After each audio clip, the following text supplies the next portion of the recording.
Breaking news ట్విస్టులు టర్న్లు ఒకరికి మించి ఒకరు ఎత్తులకు పై ఎత్తులు సినిమా రేంజ్ లో ఊహించిన మలుపులతో రోజ్ కోటాను తీసుకుంటుంది అఘోరాల వివాదం. మహిళా అఘోరి తనకు రాజేష్ నాథ్ అఘోర వివాదం మరో మలుపు తిరిగింది. ఈ వివాదంలోకి మరో 2 పాత్రలు ఎంటర్ అయ్యాయి. హిందూ ఐక్య పోరాట వేదిక నేత అనిల్ బెహారాపై అఘోరి సంచలన ఆరోపణలు చేస్తుంది. రాజేష్ నాథ్ అఘోరాకు ఈ అనిల్ బినామీ అని చెబుతుంది. తనకు అసభ్యకరంగా వీడియో కాల్స్ చేస్తున్నాడంటూ నల్లపాడు PS లో కంప్లైంట్ చేసింది.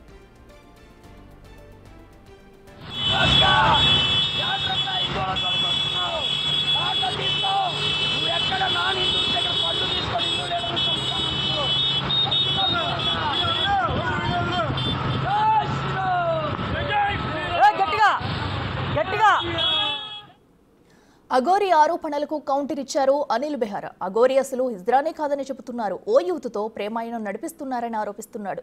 అంతేకాదు అఘోరి కొందరితో చేతులు కలిపి రాజేష్ నాథ్ ఆశ్రమాన్ని కాజేసేందుకు కుట్రలు చేస్తుందని చెబుతున్నాడు. ఇంతలోనే అఘోరి ఓ యువతితో మాట్లాడిన ఆడియో లీక్ అయింది. ఆ ఫోన్ కాల్లో అఘోరిని కలవాలని యువతి ఒత్తిడి చేస్తుంది. తాను గురు నిలయంలో ఉన్నానని, ఒంటరిగా రావాలంటూ అఘోరి మాట్లాడిన మాటలు వైరల్ అయ్యాయి. ఈ మొత్తం ఎపిసోడ్ గురు నిలయం చుట్టే తిరుగుతుంది. దాంతో అనుమానాలు వస్తున్నాయి. చెప్పు,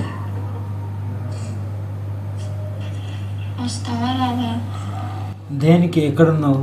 వస్తున్నా. చెప్పు, ఎక్కడున్నావు? లొకేషన్ పెడతాను, రా.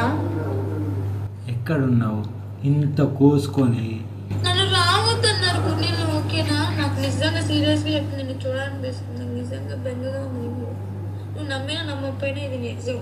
సరే, ఒక్కసారి రా. గుండెలం అయితే రావద్దన్నారు. ఇప్పుడు నేను ఇదే గురు నిలయంలో ఇప్పుడు నీకు వీడియో కాల్ చేసినావు. నన్ను నమ్మలేగా. వీడియో కాల్ చేసి నాకు ఎవరు నన్ను ఈ పక్కన చూపెట్టి అన్నావు కదా. అదే గురు నిలయంలోకి రా.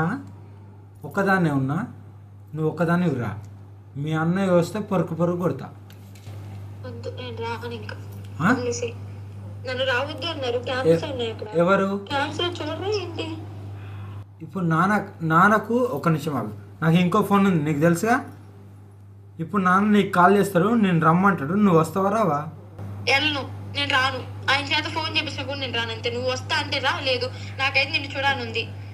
నేను ఒక అరగంట 20 నిమిషాలు, ఒక అరగంట అయితే చూడగలను. అంత మించి నేను తర్వాత నా గురించి కూడా నీకు తెలుసు కదా ఏం చేసుకుంటాను. సీరియస్ అంటే సీరియసే.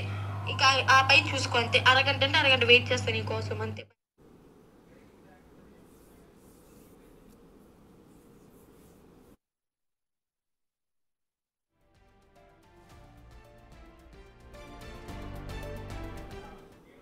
ఇదే అంశానికి సంబంధించి మరింత సమాచారం మా ప్రతినిధి సాయి శంకర్ అందిస్తారు. సాయి శంకర్, చెప్పండి. మనం చూస్తున్నాం అటు అఘోరి అయితే యువతికి కాల్ చేసి కూడా మాట్లాడడం, ఆడియో కూడా వింటున్నాము. దీని పట్ల అయితే అనిల్ బెహారా కూడా ఒకరిపై ఒకరు పలు విమర్శలు కూడా చేసుకున్నది చూస్తున్నాం. అసలు ఈ మొత్తం ఎపిసోడ్లో ఏం జరిగింది? పూర్తి డీటెయిల్స్ ఏంటి? ఇలా ప్రస్తుతం మహిళా అఘోరి, అదేవిధంగా తనకు సంబంధించినటువంటి రాజేష్ నాథ్ జీ అఘోరికి సంబంధించినటువంటి వివాదం రోజు రోజుకి ముదురుతుందనే విధంగా చెప్పచ్చు. అక్కడ ఉన్నటువంటి పరిస్థితులు గుంటూరుకు చేరాయి. ఇప్పుడు అక్కడి నుంచి గుంటూరుకు వచ్చినాయి. గుంటూరులో నల్లపాడు పోలీస్ స్టేషన్లో ఈ అంశానికి సంబంధించి కేసులు కూడా నమోదవుతున్నటువంటి పరిస్థితి ఉంది. అసలు ఏంటి ఈ అఘోరాలు, ఏంటి ఈ ఆరోపణలు, ఏంటి అసలు ఏం జరుగుతుంది? మహిళా అఘోరి ఇంకో మహిళా అఘోరితో మాట్లాడుతున్నటువంటి వీడియో కాల్ కూడా బయటికి రావటం, అందులో కొంత మనం కూడా గమనిస్తే ఒక ప్రేమాయణం కానీ, లేకపోతే వాళ్ళిద్దరి మధ్య అసలు ఏం సంబంధం, ఇద్దరు మహిళలు మాట్లాడుకునేటటువంటి వివాదం మాటల్లాగా లేనటువంటి పరిస్థితి. ఇదంతా ఏంటనేది మనతో మాట్లాడడానికి అనిల్ బెహారా ఉన్నారు. ఏంటి అసలు ఏం జరుగుతుంది? మీ మీద ఎందుకు కేసు నమోదైంది? సార్, ఇదంతా ఒక కుట్ర. మీరు దయచేసి మహిళా అఘోరి అనేసి ఆ సీను అనేవాడిని సంబోధించొద్దు. ఎందుకంటే అతను ఎవరైతే సర్టిఫికేట్ ఉంది అతని మీద, ఏమని, అతను ట్రాన్స్జెండర్ కాదు, అట్లాగే మహిళ కాదు, అతను జస్ట్ అవయవాలు ఏవైతే ఉన్నాయో అవి మార్పిడి చేసుకున్నారు అంతవరకు అనే ఒక ఇది ఉంది. రెండో విషయం ఏంటి అంటే, వీళ్ళు ఎవరైతే సీను ఉన్నాడో ఆ సీనుని వీళ్ళు డైవర్ట్ చేశారు. పక్కాగా మీకు ఆ వాయిస్లో వినబడుతుంది. ఒక మహిళ అనేటువంటి ఆమె ఎవరైతే ఉందో మాట్లాడుతుందో, ఆ మహిళా అఘోరి అని చెప్పుకుంటున్న సీను ఎవరైతే ఉన్నారో అతన్ని పక్కాగా వాళ్ళ ట్రాప్ లోకి తీసుకున్నారు. అంటే మాటల ద్వారానే ఇది చేసుకున్నారు అనేది అర్థమైపోతుంది. కారణం ఏంటి అంటే ఈ అమ్మాయి ఎవరైతే మాట్లాడిందో ఈ అమ్మాయికి సంబంధించి అన్న అని ఒకడు ఉన్నాడు, విష్ణు వాడి పేరు. ఆ విష్ణు అనే వాడి గురించి వీళ్ళిద్దరు అన్నా చెల్లెళ్ళని తిరుగుతూ ఉంటారు. వీళ్ళవి ఇన్స్టాగ్రామ్స్ కానీ ఏదైనా చూడండి, వీళ్ళు ఇంత లగ్జరీ జీవితాన్ని గడుపుతున్నారు అంటే, ఇంత లగ్జరీ చేస్తున్నారు అంటే ఆ విష్ణు అనే వాడి మీద అనేక 420 కేసులు ఉన్నాయి. వాడు కేసుల చుట్టూ తిరుగుతున్నాడు ఇల్లీగల్. అఘోరి ఏంటి అసలు? మీరు అన్నట్టు నిజంగా ట్రాన్స్జెండర్ కాదని మీరు ఆరోపిస్తున్నారు. ఏంటి ప్రూఫ్లు ఏంటి అసలు? ఆమె అఘోరీనే అని చెప్తుంది, నేను అక్కడ ఉపాసన పొందాను అనే విధంగా వాళ్ళ గురువుల పేర్లు కూడా చెప్తుంది. అసలు ఈ వివాదాలు ఏంటి? ఎవ్రీడే ఒక చోటకి వెళ్ళటం, వివాదం చేయటం, ఏంటి ఇదంతా ఎట్లా? సార్ మీడియా స్టంట్, ఎక్స్పోజ్ అవ్వాలి. ఎక్స్పోజ్ అవ్వడం కోసం ఏదో ఒక స్టంట్ చేయాలి. రోజు ప్రతి ఒక్కళ్ళకి హిందుత్వాన్ని అడ్డం పెట్టుకొని మేము పోరాడుతున్నామని చెప్పుకుంటూ ఒక ఈ సోషల్ మీడియాలో మార్కెటింగ్ చేసుకుంటూ డబ్బులు సంపాదిస్తూ ఉన్నారు. అట్లాగే యూట్యూబ్ల ద్వారా డబ్బులు సంపాదిస్తూ ఉన్నారు. కాబట్టి ఓ హల్చల్ చేయాలనేది ఇతనిది. నేను అడుగుతున్నాను, 2014 ముందు కావచ్చు, అయోధ్య ఉద్యమం కావచ్చు, ఈ మూమెంట్ లో ఎక్కడైనా ఈ చెప్తున్నటువంటి అఘోరి పేరు చెప్పుకుంటున్నటువంటి సీన్ గాడు ఉన్నాడా? సీన్ గాడనే అంట. అతని ఆధార్ కార్డు నా దగ్గర ఉంది. 97లోనే ఎప్పుడో పుట్టాడు. 2014లో అవయవ మార్పిడి చేసుకున్నాడు, ఆ సర్టిఫికేట్ ఉంది. దాంట్లో కూడా ఈజ్ నాట్ ట్రాన్స్జెండర్ అనేసేసి ఉంది. ఈ అని ఉంది, షీ లేదు. ఈ అంటే అతను ఉంది, నా దగ్గర పక్కా ప్రూఫ్ ఉంది. నేను అది అన్ని గ్రూపుల్లో కూడా ఫార్వర్డ్ చేయడం జరిగింది, మీడియా గ్రూపుల్లో. ఈరోజు చెప్తున్నాను, దయచేసి ఇట్లాంటి వాళ్ళని ప్రోత్సహించకండి. అరే మరీ దారుణం, మీడియా మిత్రులను కొట్టాడు మంగళగిరి వచ్చేసేసి. పవన్ కళ్యాణ్ గారిని బద్నం చేయాలని చూశాడు.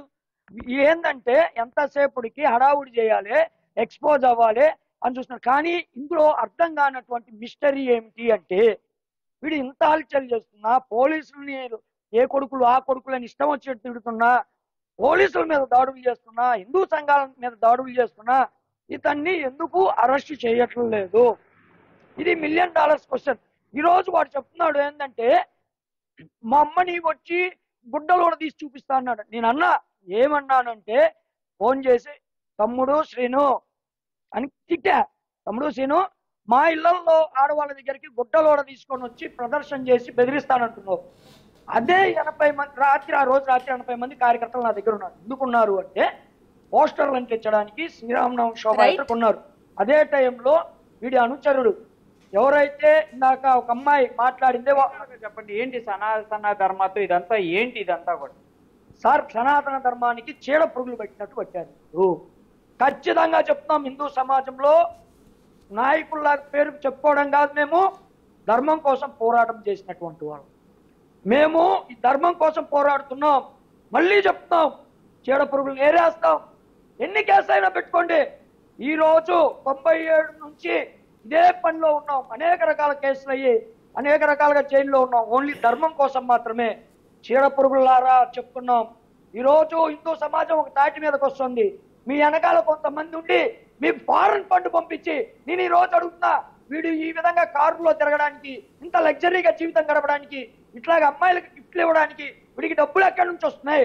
ఈరోజు ఇన్ని సంవత్సరాల నుంచి పనిచేస్తాం, మాకు అప్పులే ఉన్నాయి. కానీ ధర్మం కోసమే అప్పులు ఉన్నాయి, మాకు కేసులు ఉన్నాయి, మా మీద మా సొంత ఖర్చులతో కేసులు చుట్టూ తిరుగుతున్నాం. చెప్తున్నాం, చెడ పురుగులారా ఏరేస్తాం, ఒక్కొక్కడిని ఏరేస్తాం. ఇది ప్రధానంగా అట్లా మనం చూడొచ్చు క్లియర్గా. ఈ అంశంలో అయితే ఈ సనాతన ధర్మం అనేటటువంటి ఒక అంశం వెలుగులోకి రావడం, దీనిని అనేక మంది కూడా ఒక రకంగా చెప్పాలంటే ఎట్టుపోతుందో తెలియనటువంటి పరిస్థితులు ఉన్నాయనే విధంగా హిందూ సంఘాలు కూడా ఆరోపిస్తున్నాయి. చూడాలి మరి ఈ మహిళా అఘోరికి సంబంధించినటువంటి వచ్చినటువంటి సర్టిఫికేట్లు కానీ, వాయిస్లు కానీ, ఇవన్నీ ఏ విధంగా ముందుకు వెళ్తాయనేది కూడా చూడాల్సినటువంటి పరిస్థితి అయితే కనిపిస్తుంది. Okay, right Sai.